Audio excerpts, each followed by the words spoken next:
Les amis, bonjour, j'espère que vous allez bien et que tout se passe pour le mieux pour vous. Alors les gars, c'était chaud. La dernière fois que j'ai vu le Barça se faire autant dominer pendant toute une mi-temps, dans un match de championnat, sans compter Bayern machin, dans un match de Liga, Barcelone se faire dominer à ce point, toute une mi-temps, mais vraiment acculé dans sa défense, je ne me rappelle même pas. Je vais pas vous mentir, je ne me rappelle même pas. Vous, si vous vous rappelez, n'hésitez pas à me le dire. Barcelone gagne 1-0 chez eux contre le Celta, en maîtrisant une première mi-temps, j'ai envie de dire quand même. Ils ont assez maîtrisé la première mi-temps. Sur un but de Pedri, qui, j'ai pas envie de dire chanceux, parce que la chance n'existe pas. Je veux dire, tu mets un centre qui pousse un joueur à peut-être... Donc tu les pousses à faire l'erreur. Et Pedri qui derrière marque les cages vides. Le Barça, enfin ce match, je peux l'interpréter de deux manières. Si on veut voir le verre à moitié rempli, à moitié plein, on me dira Barcelone a encore fait un clean sheet, Barcelone n'encaisse pas, Barcelone défend bien, Barcelone par son gardien, ça passe par son gardien, Ter Stegen, qui est incroyable. On retrouve pour le Barça, pour leurs supporters, etc., ils doivent être heureux. Ter Stegen revient à son niveau, le niveau d'être décisif, de te faire maintenir la première place égalité donc avec le Real. Et ça, c'est vraiment un gardien décisif comme il ne l'a plus été depuis très longtemps. Cette solidité peut te faire passer des tours. Je veux dire, des fois, le Real est acculé en Ligue des Champions. L'année dernière, on l'a vu, à certains moments, ils ont mis le but qu'il fallait et ensuite, ils se consacrent à défendre. Le problème, c'est que le Real, ça fait partie de leur système. C'est voulu. Le Barça est une équipe qui est faite pour dominer, qui est faite pour conserver, qui est là pour un jeu de conservation, de maîtrise. Quand le Barça ne maîtrise pas, on dirait qu'il ne maîtrise plus.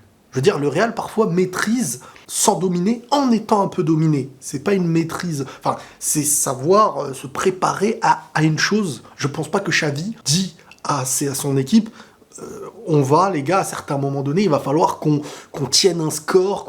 C'est pas l'esprit Barcelone, c'est pas l'esprit... Voilà, et c'est tout à leur honneur dans ce domaine-là. Ça n'empêche que... Est-ce que le visage qu'on est en train de voir du Barça, je pense que c'est très psychologique, les amis. Je veux dire...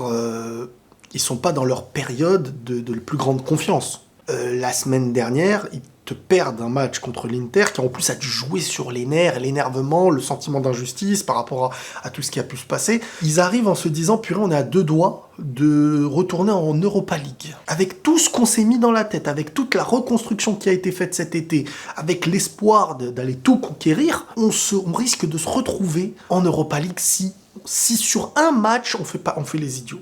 Si on fait les idiots sur ce match-là, ça va être hyper intéressant de la Ligue des Champions comme on l'aime mardi, si je me trompe pas.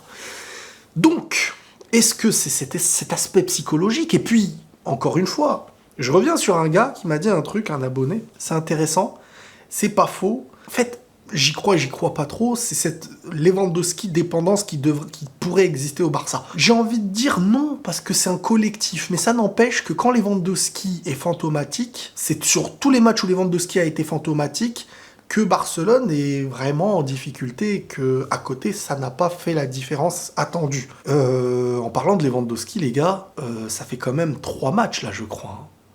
C'est pas une question de marquer ou pas marquer, honnêtement. C'est vraiment une question de comment...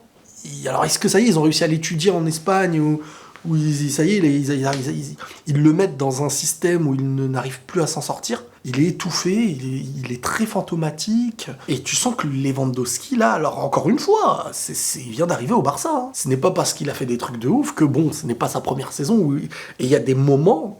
Parce qu'une saison, c'est long. C'est ce que je dis toujours quand on faisait les questions-réponses foot sur l'actu foot, et que beaucoup me disaient, alors est-ce que le Barça cette année, ils prennent la Ligue des Champions? Est-ce qu'on est top 1, top 2, top 3? Je disais, attendez, une saison, c'est très long. L'année dernière, vous étiez parmi les top 2, top 3 pendant un court moment de la saison, mais l'être dans un court moment, ça n'a rien à voir avec l'être tout au long d'une saison, ou ne pas l'être tout au long de la saison, mais gagner les points qu'il faut. Ce match-là, c'est un match très important. Parce que ces 3 points-là auraient pu ne pas être 3 points si tu te ratais défensivement, si tu n'avais pas été assez solide. Xavi, il doit être très content, et énormément inquiet. Très content parce que dans les moments durs d'une saison, tu dois être comme tu as été là. Le moment dur, tu dois subir sans perdre, sans encaisser. Réussir à prendre 3 points dans un moment où tu n'étais peut-être pas censé les prendre, c'est ça qui aussi te permet d'avancer dans une saison qui se joue sur des points en championnat. Et ça, là, ce que le Barça fait, est un mauvais match. Surtout une mauvaise deuxième mi-temps. Mais les 3 points sont pris. Le visage d'aujourd'hui ne sera peut-être pas le visage de demain. Ça n'empêche qu'il y a de l'inquiétude. Tout va dépendre de ce qui va se passer, je vous le dis, contre l'Inter. Et je pense que oui, il y a un esprit très nerveux côté Barça, un manque de confiance actuel. Lewandowski, ça passe par lui et on le ressent. Par contre, côté défensif, que ce soit Piqué, que ce soit Ter Stegen, on sent que la confiance, elle est très défensive. Ça se voit sur les stats. Le Barça n'encaisse presque pas de but. Je crois qu'ils ont encaissé qu'un but. Je ne sais pas si c'est une bonne stat ou pas, je ne me rappelle plus, mais je crois qu'ils ont encaissé qu'un seul but en championnat. Donc, voilà, moi le premier, des fois je dis, ils ont pas l'air fébriles, ils ont l'air un peu fébriles, mais quand même, les mecs, ils sont quand même à un seul but encaissé. À l'inverse d'un Real qui encaissait tous les matchs jusqu'au dernier. Maintenant, alors il y a des absents. Ça aussi, c'est une réalité à prendre en compte. Il y a quand même beaucoup d'absents côté Barcelone, beaucoup de blessés. Mais ça n'empêche que les blessures qu'il y a ne sont pas spécialement des joueurs offensifs. Et c'est la défense qui est toujours en réussite.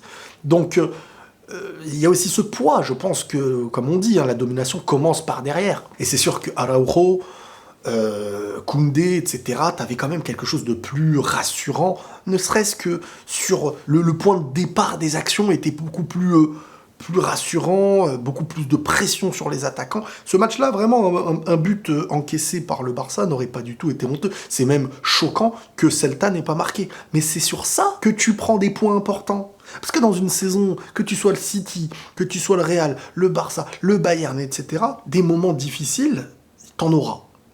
Mais la différence, elle va se faire sur quand dans les moments difficiles, tu gagnes les 3 points et quand dans les moments difficiles, tu suis la logique de ne pas les gagner. C'est ça, la diff. Donc, est-ce que le Barça va continuer sur ce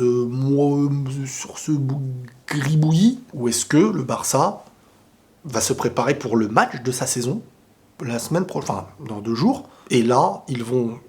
Parce que là, le bateau commence à couler, et ils vont soit rééquilibrer la chose, soit partir... je veux dire, si déjà le mois d'octobre, tu te retrouves dans ta tête à te consacrer, en commençant à te dire, bon, maintenant pour nous c'est la Liga le plus important, en sortant de la Ligue des Champions, ça met une claque à une équipe qui est en train de se dire, cette saison, nous sommes partis pour tout gagner, nous sommes capables de battre n'importe qui. Après, attention, il reste des matchs, je veux dire, là, on s'assure comme si ils allaient perdre le Bayern, on sait jamais. Je veux dire, tu bats l'Inter, tu bats le Bayern, la probabilité est bien entendu plus basse, mais ce n'est pas impossible quand on voit la première mi-temps qu'ils ont fait contre le Bayern, au Bayern. Alors, c'est vrai qu'au vu de la confiance actuelle, au vu de Robert Lewandowski, tu te dis, oula, ça va pas l'air d'aller dans le bon sens. Mais attention, les grandes équipes ont parfois des moments... Donc voilà, ce match-là, moi je trouve que vraiment, c'est grave que le Celta n'ait pas planté, il y a Go-Aspas et tout, mais il faut mettre en avant aussi la performance du gardien, de la défense, et ce n'est pas un hasard quand tu vois que la défense n'encaisse presque pas de but toute la saison, début de saison, sur tous la dizaine de premiers matchs quoi, en Liga. Ce n'est pas un hasard, et voilà, bataille pour la première place avec le Real. Le Barça va perdre beaucoup d'énergie avant même le Classico, ce match-là. L'Inter... Et ensuite, ils ont le Classico. Ça va être intéressant, même s'il y a des absents de leur côté, c'est une réalité. À voir sur le match si ça va se pénaliser, si ça va les pénaliser défensivement ou pas et tout, on verra. Mais le match risque d'être intéressant malgré tout. Bref, les points noirs de ce match, c'est de se dire que tu as été complètement dominant en deuxième mi-temps, mais vraiment dans les choux, sur les cordes, tu me dis ce que tu veux. Les entrants n'ont rien imposé, réellement. Et Lewandowski, fantomatique, depuis de plus en plus de matchs. C'est une phase où j'espère pour lui, en tout cas, que c'est qu'un petit moment dans sa saison. Et sinon, les 3 points sont pris. Voilà, utiliser les leçons de ce match-là pour l'avancer, parce que ça y est. Derrière, si t'en tires les bonnes leçons, tu peux repartir, et ce match-là, tu l'oublies, et voilà. C'est possible aussi, C'est pour ça que j'ai dit on peut voir cette analyse de 2 manières, et on peut la voir de manière totalement... Là, il n'y a plus de confiance pour ceux qui supportent le Barça. Et moi, je me mets à leur place, je pète les plombs aussi. Là, j'ai plus de recul, je suis pas supporter du Barça. Mais je veux dire, tout peut repartir dans le bon sens. Tout dépendra de mercredi. De mardi ou mercredi, c'est mardi, je crois. Tout dépendra de mardi. ça peut partir dans le bon sens, et ça peut donner suite à ces prémices, en fait, qui mènent à peut-être un bateau qui va couler bien plus vite que prévu. Nous verrons, les amis, prenez tous soin de vous, et la paix sur vous.